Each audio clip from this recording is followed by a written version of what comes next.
उपसंयोजक यौगिक पढ़ रहे थे। उपसंयोजक यौगिकों में उपसंयोजक यौगिकों का वर्गीकरण और उपसंयोजक यौगिकों के अंदर लिगेंडों का वर्गीकरण अपन पढ़ चुके हैं।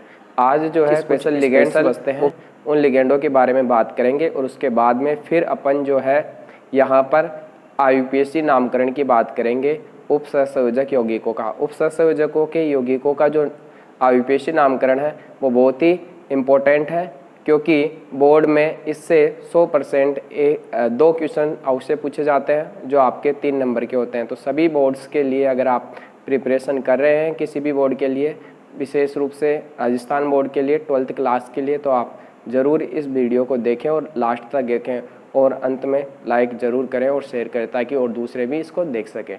ठीक है, तो चलिए शुरू करते हैं। अपन बात करते हैं जिनमें 2 दाता इलेक्ट्रॉन युग्म दाता परमाणु उपस्थित होते हैं, लेकिन एक समय में एक ही परमाणु जो है इलेक्ट्रॉन युग्म देता है। इस प्रकार के जो लिगेंड होते हैं उन्हें अपन पहला जो उदाहरण आता है वो CN का आता है। CN जो है, अगर CN के अंदर आपके कार्बन दाता परमाणु की तरह व्यवहार करता है तो इसको साइनो कहा जाता है। अगर मान लीजिए यहाँ पर नाइट्रोजन मेटल को इलेक्ट्रॉन युग्म देता है तो इसको आइसो साइनो कहते हैं। उसी प्रकार से नेक्स्ट जो आता है वो आता है आपके NO2। NO2 भी एक उभयतंतुक लिगेंड है। NO2 में अगर मान लीजिए मेटल को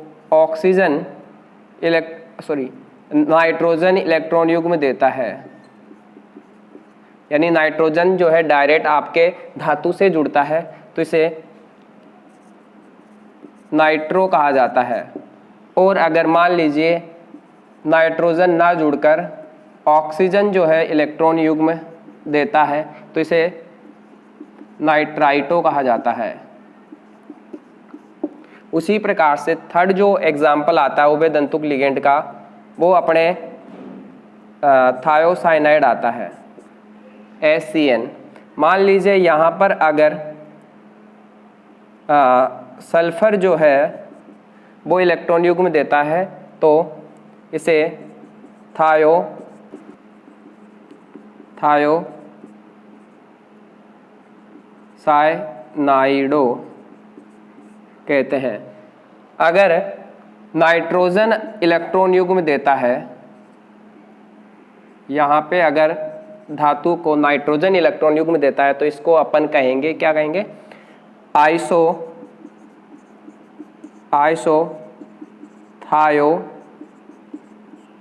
थायोसाइनाइड या साइनो। तो इस प्रकार से आपके उभयतंतुक लिगेंड कंप्लीट हो जाते हैं। ये इंपॉर्टेंट है, पूछे जाते हैं। जिनमें 2 या 2 से ज़्यादा इलेक्ट्रॉन युग्म देने वाले परमाणु आते हैं और वे केंद्रीय धातु आयन के साथ जुड़कर अपने 2 या 2 से अधिक दाता परमाणुओं से केंद्रीय धातु आयन के साथ अगर वलय का निर्माण करते हैं तो बनने वाली इस वलय को किलेट कहते हैं और इस प्रकार का लिगेंड किलेट लिगेंड कहलाता है। जिनमें किलेट बनती है वह संकुल यौगिक या उपसंयोजक यौगिक या जिसे कोऑर्डिनेशन कंपाउंड्स कहते हैं वो बहुत ज़्यादा स्थायी होते हैं। तो देखिए यहाँ पर अपन लेते हैं सबसे सिंपल CuEn का होल ट्वाइस। तो यहाँ देखिए कॉपर जो है केंद्रीय परमाणु होता है और En जो होता है वो होता है एथिलीन डाईएमीन CS2NH2NH2। तो एथिलीन डाईएमीन में से जो नाइट्रोजन परमाणु होते हैं आपके वो कॉपर के साथ उपसंयोजक बंध बनाते हैं CS2NH2। नाइट्रोजन के पास लोन पेयर होता है। तो इस प्रकार से देखिए इन दोनों के बीच केंद्र धातु आयन और लिगेंड के बीच एक वलय का निर्माण हो गया, एक रिंग का निर्माण हो गया। इस रिंग को किलेट कहा जाता है, किलेट। और इस प्रकार के लिगेंड जो केंद्रीय धातु परमाणु के साथ लिगेंड बनाते हैं या किलेट बनाते हैं वो किलेट लिगेंड कहलाते हैं। 2 हैं तो 2 इधर ले लेंगे एक, NH2, यहाँ पे भी नाइट्रोजन इलेक्ट्रॉन युग्म देगा CH2 NH2। तो ये आपकी इसकी संरचना। नेक्स्ट जो उदाहरण ले सकते हैं अपन, वो ले सकते हैं FeOX का होल थ्राइस -3। देखिए यहाँ जो फेरस होता है उस फेरस के साथ OX यानी ऑक्जिलेटो जुड़े हुए रहते हैं, 3 ऑक्जिलेटो। देखिए O नेगेटिव इसके साथ उपसहसंयोजक बंध बनाएगा यहाँ पे भी। तो देखिए एक वलय ये बन गई। उसी प्रकार से नेक्स्ट देख सकते हैं आप, यहाँ पे ऑक्जिलेटो O माइनस होता है CO, यहाँ पे भी O माइनस, तो एक वलय ये बन गई। और एक ऑक्जिलेटो और नीचे जोड़ा जा सकता है, तो CO O।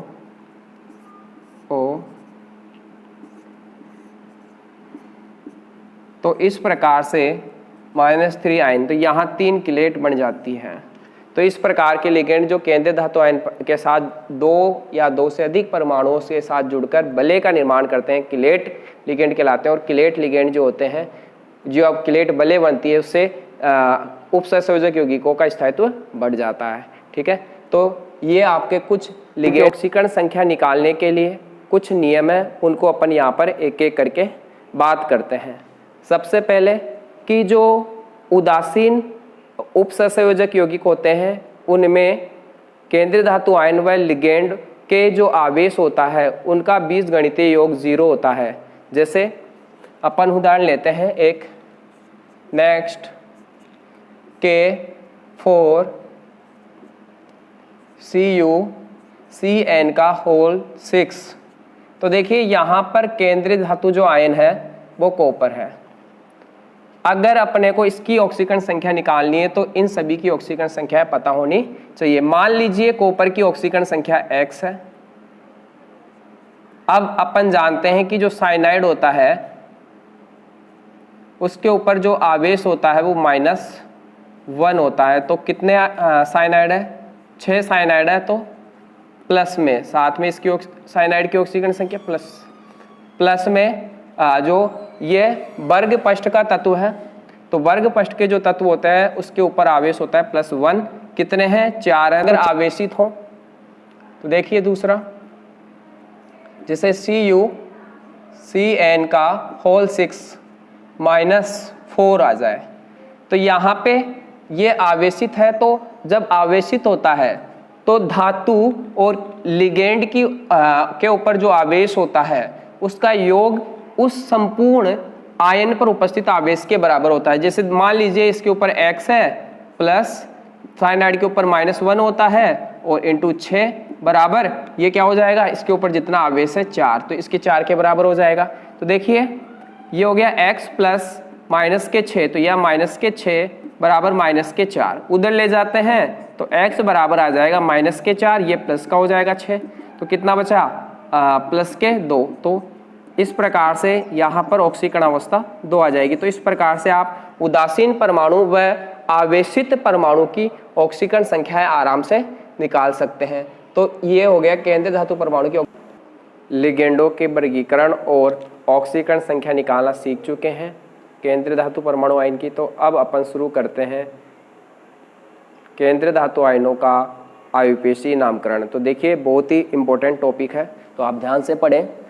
नियम होते हैं, उन नियमों की बात करते हैं, तब जाकर अपन उपसहसंयोजक या संकुल यौगिकों का आयुपेशीय नामकरण कर सकते हैं। तो सबसे पहले धनायन का नाम सबसे पहले लिखते हैं। अब देखिए धनायन जो है उसमें साधारण धनायन भी हो सकता है और संकुल भी धनायन हो सकता है। जैसे मान लीजिए अगर अपन K4CuCN का होल 6 लेते हैं तो यहां पर जो शुरुआती परमाणु है वो साधारण है, साधारण धन आयन है, और ये आपके संकुल यौगिक है या समनव्य मंडल, सॉरी। तो यहां पर ये धन आयन है और ये ऋण आयन है। तो धन आयन का नाम लिखेंगे, साधारण धन आयन का नाम पहले लिखेंगे, संकुल का नाम बाद में लिखेंगे। लेकिन मान लीजिए कहीं पे, जैसे इसी में आपके PTNS2 का 3Cl CN3 और Cl आ जाए, तो यहां पर देखिए संकुल पहले आ रहा है और बाहर जो आयन उपस्थित है वो बाद में आ रहा है। तो ऐसी स्थिति के अंदर अपन संकुल जो होगा वो धनायन है और बाहर वाला जो हो जाएगा साधारण आयन जो हो जाएगा वो ऋण आयन हो जाएगा। तो इस समय संकुल का पहले नाम लिखेंगे और ऋणायन का बाद में नाम लिखेंगे, जबकि यहाँ पे साधारण धनायन का नाम पहले लिखेंगे और संकुल का नाम बाद में लिखेंगे। इस प्रकार से देखिए दूसरा जो नियम है वो ये है कि साधारण धनायन व ऋणायन की संख्या नहीं बताते हैं। जब अपन आईपीएसी नामकरण करेंगे तो जो साधारण जैसे K4 है तो 4 पोटेशियम जो है 4 पोटेशियम नहीं लिखेंगे, हमेशा पोटेशियम ही लिखेंगे। जैसे यहाँ पे है क्लोरीन, तो क्लोरीन की संख्या अगर मान लीजिए यहाँ 2 होती तो 2 क्लोरीन अपन नहीं लिखेंगे, सिर्फ क्या लिखेंगे क्लोराइड लिखेंगे। और अगर अंदर होता तो फिर अपन लिगेंडों का जो है नामकरण करते ही है। तो ये दूसरा नियम हो गया। तीसरा जो नियम है वो ये है कि अल्फाबेट के अनुसार संकुल में नाम लिखते समय सबसे पहले लिगेंड का नाम लिखते हैं, समनव्य मंडल या संकुल का नाम लिखते हैं। संकुल में अल्फाबेट के अनुसार लिगेंडों का नाम लिखा जाता है। और फोर्थ जो आता है वो आता है लिगेंडों का नाम लिखने के बाद में केंद्रीय धातु आयन का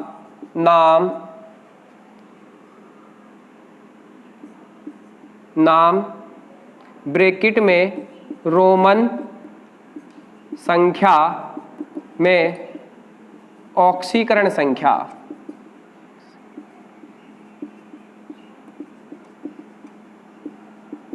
के साथ लिखा जाता है। मान लीजिए जैसे कोई कॉपर है तो कॉपर लिखते समय अपने को उसकी ऑक्सीकरण संख्या भी अपने को प्रदर्शित करनी पड़ेगी, वो भी रोमन संख्या में। तो ये कुछ नियम है। अब देखिए जो केंद्रीय धातु आयन होता है इसमें थोड़ा सी पॉइंट आते हैं, नोट बना के लिख सकते हैं अपन कि जब संकुल जब संकुल ऋण आवेशित होता है या ऋणात्मक होता है, ऋण आवेशित भी हो सकता है या ऋणात्मक भी हो सकता है, आपको बताया था ये ये ऋणात्मक संकुल का उदाहरण है। तो फिर अपन धातु के नाम के अंत में 8 लगाते हैं, लेकिन उदासीन व धनावेशित धनात्मक जो होता है उसके नहीं लगाते, उसके नहीं लगाते हैं। ठीक है, तो ये कुछ नियम है। जैसे अपन उदाहरण देख सकते हैं, इसमें उदाहरण की बात करें तो अगर मान लीजिए जिंक जो है ऋणात्मक में है तो फिर यहां पर अपन जिंक का नाम जिंकेट करेंगे, जिंकेट। कॉपर जो है कोपरेट हो जाएगा,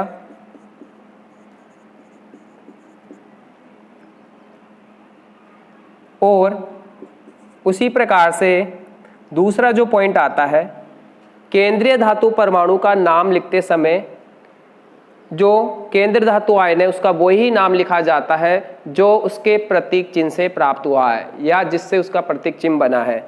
जैसे चांदी जो होती है, चांदी, सिल्वर, एजी, इसका जो नाम होता है ये अर्जेंटम से बना है तो इसको अर्जेंटम बोलेंगे नाम लिखते समय। उसी प्रकार से जो गोल्ड जो होता है, सोना, एयू, इसको आपके जो है सोना जो होता है गोल्ड, उसको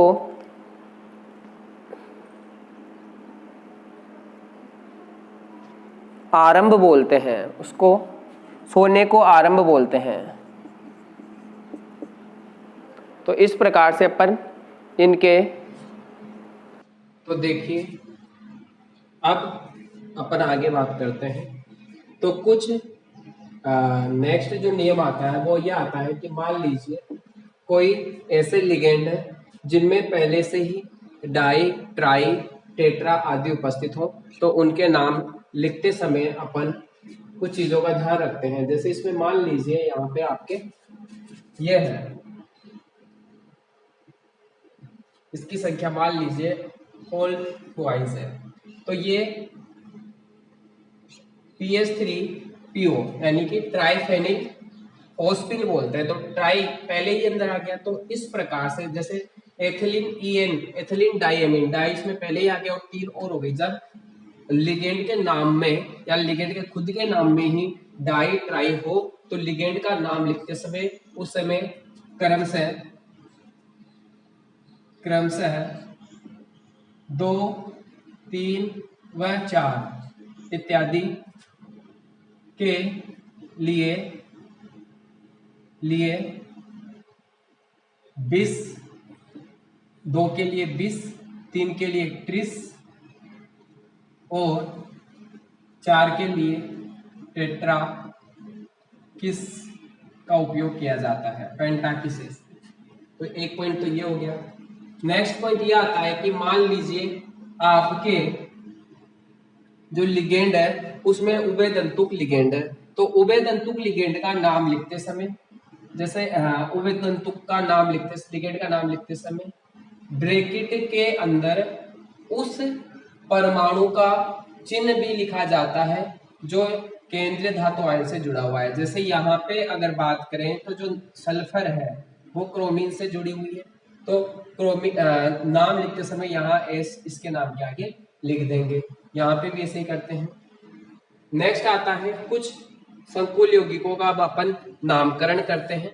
तो सबसे पहले अपन ऋणात्मक संकुलों के नामकरण करते हैं। ऋणात्मक संकुलों का मतलब ये है कि ये जो ये है, देखो सबसे पहले होता है वो धनात्मक होता है, कुछ भी हो सबसे पहले। तो यहाँ पे के पहले आ रहा है और संकुल यौगिक बाद में आया, तो संकुल कैसा हो गया, ऋणात्मक हो गया, ये कैसा हो गया, धनात्मक हो गया। तो नामकरण करने से पहले अपन निकाल लेते हैं केंद्रीय परमाणु की ऑक्सीकरण अवस्था। तो ऑक्सीडेशन स्टेट पहले भी मैंने निकालना सिखाया, जिसकी ऑक्सीकरण अवस्था निकाली है उसकी ऑक्सीकरण अवस्था को अपन X मान लेते हैं। प्लस देखिए पोटेशियम जो है वर्ग पष्ट का तत्व है और वर्ग पष्ट के तत्वों की ऑक्सीकरण अवस्था +1 होती है। प्लस में जो साइनाइड होता है उसके ऊपर ऋणात्मक एकल दंतुक लिगेंड का उदाहरण, और साइनाइड के ऊपर आप पहले के लेक्चर देखेंगे तो वहां मिल जाएगा आपको। इसके ऊपर साइनाइड के ऊपर जो है -1 होता है, 2 साइनाइड है और उदासीन है, इसलिए संपूर्ण जो आवेश है वो 0 के बराबर होगा। देखिए यहां से +1 ये बच रहा है, x ये हो गया, और 2 के गुणा करेंगे तो -2 बराबर 0।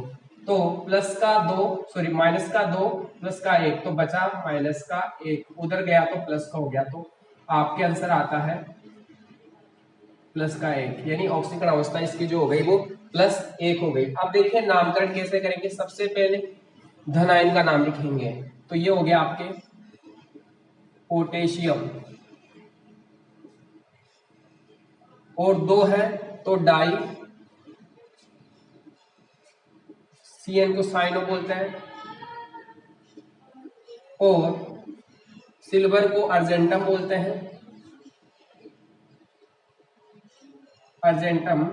और इसकी ऑक्सीकरण अवस्था जो है वो 1 आई, जो रोमन संख्या में लिख देंगे। तो इस प्रकार से, और ये पूरी की पूरी लाइन इसकी मिली हुई रहनी चाहिए, तो इसका नाम हो जाएगा potassium di cyano argentum +1 oxy. उसी प्रकार से इसकी जब निकालते हैं तो यहाँ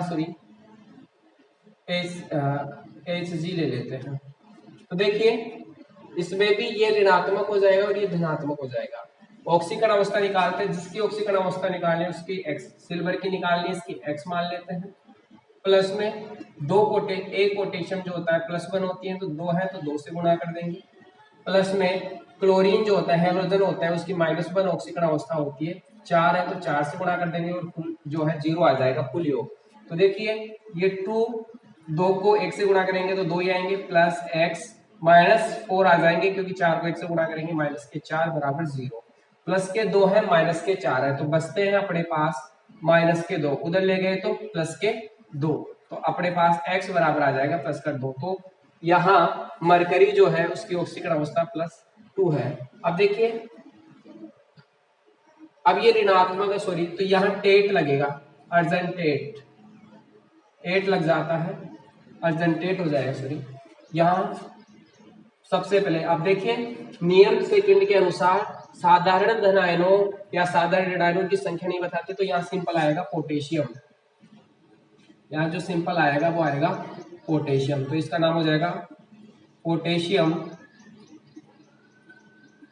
और उसके बाद में संकुल का जब नाम लिखेंगे तो सबसे पहले लिखेंगे लिगेंड का। तो देखिए बेटा लिगेंड 4 है तो टेट्रा बोलेंगे, टेट्रा, और क्लोरिडो ओ लगा देते हैं लास्ट में, तो बन जाएगा क्लोरिडो।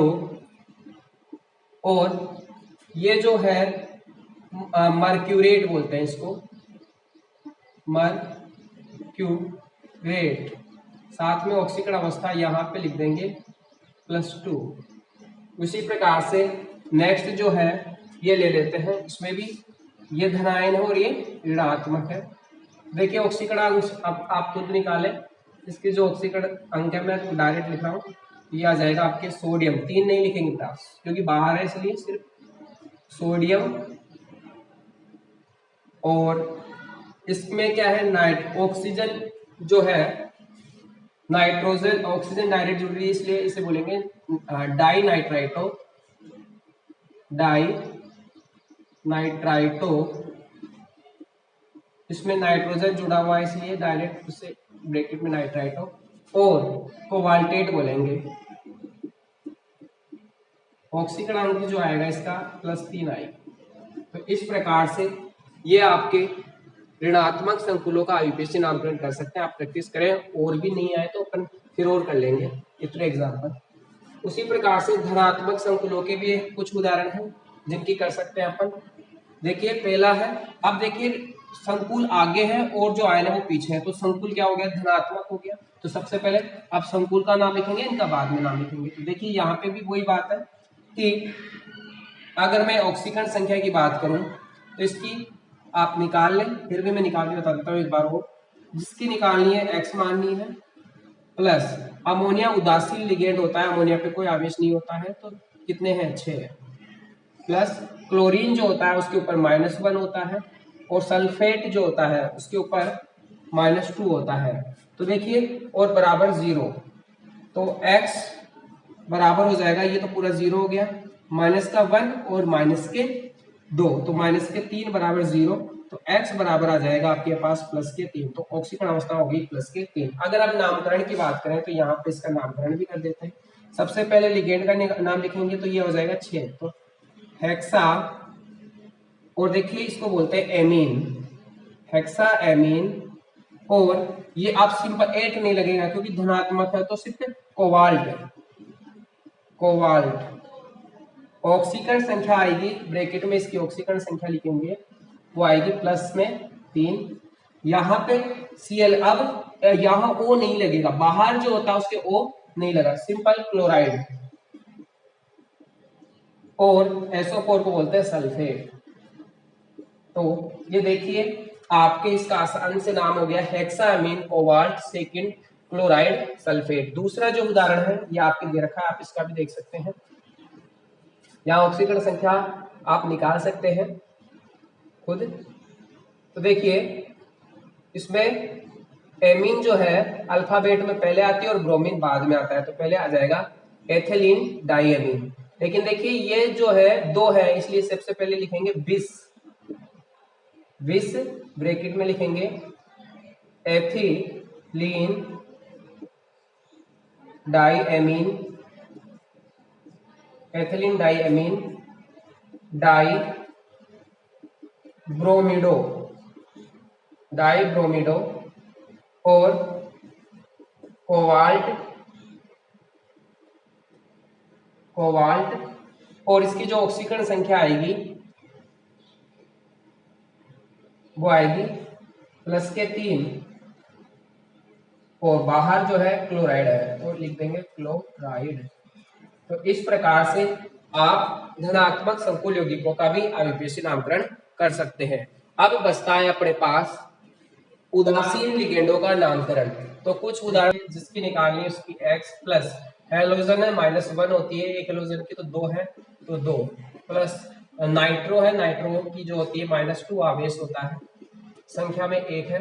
अमीन जो होता है वो 0 आवेश होता है, संख्या में 3 है, बराबर 0 हो जाएगा। अब देखिए तो x बराबर क्या आ जाएगा, 2 को गुणा करेंगे तो -2 प्लस -2 यहाँ आ जाएंगे, और ये 0 हो गया तो बराबर 0।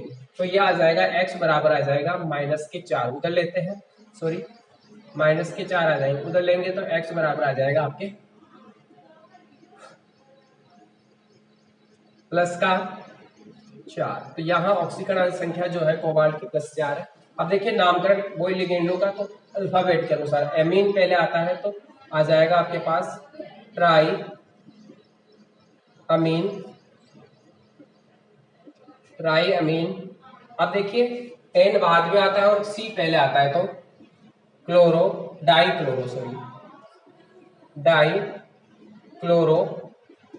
क्लोरिडो, ट्राइएमीन, डाइक्लोरिडो,